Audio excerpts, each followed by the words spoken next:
May person of interest na ang pulisya sa kaso ng pagdukot sa isang pulis sa Bulacan noong Martes Santo. Nag-withdraw sa ATM ang biktima ng kidnaping. Balita natin ni Maris Umali.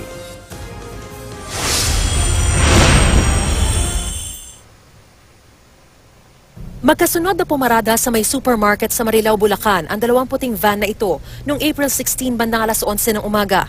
Maya-maya, sunod-sunod na bumaba ang 4 na lalaki at hinablot ang biktimang kinilalang si Police Corporal Glenn Stuart Manila na nagwi-withdraw sa ATM noong mga sandaling yon. Wala pang 30 segundo, bit-bit na nila si Manila na isinakay sa pangalawang van na agad ding umalis. Sa isa pang kuha ng CCTV, makikita ang 20 puting van na palabas ng NLEX patungo umano sa direksyong Pamaynila. Sobrang galit ng di ba? Yung nagamdak sa kanya. Kaya talagang pinagandaan siya. Kasi talagang inabangan siya sa bahay eh. Pero siya, wala siyang kalam-alam na inabangan na pala siya kasi hindi nga yung baril niya hindi niya nadala sa pagpunta niya sa ATM booth eh. Posibleng susi sa pagkakakilanlan ng mga suspect ang kuha ng isa pang CCTV. Ayon sa pulisya, makikita rito ang isa sa puting van bago naganap ang pagdukot. Bumaba rito ang lalaking ito na nakaitim na jacket at puting cap at pumasok sa isang karinderya.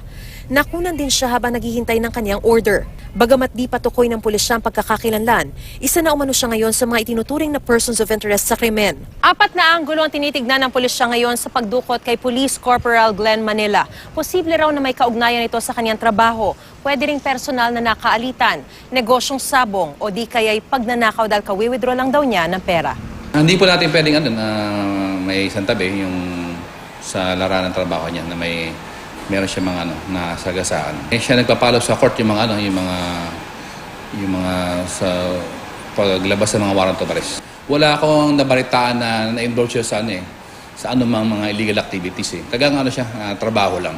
Ang misis ni Manila na nakiusap na huwag ipakita ang kanyang mukha, abot-abot ang pag-aalala sa asawa. Wala po akong nakikitang problema sa kanya noong mga nakaraang araw.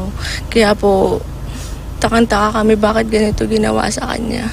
Mabait nga po siya. Oo, sabi nila na si Sa totoo lang po, ang dami niyang commendation. Kaka-promote lang po niya. Bakit ganito ba nangyari sa kanya? Wala po akong alam eh. Ang alam ko, excited po siya. Laging pumapasok. Masaya siya sa trabaho niya. Panawagan niya sa Pangulo at sa mga kapwa-pulis ng kanyang asawa. President Duterte po, sana po matulungan niyo kami. Mabigyan ng station. Sana nga po mapabilis.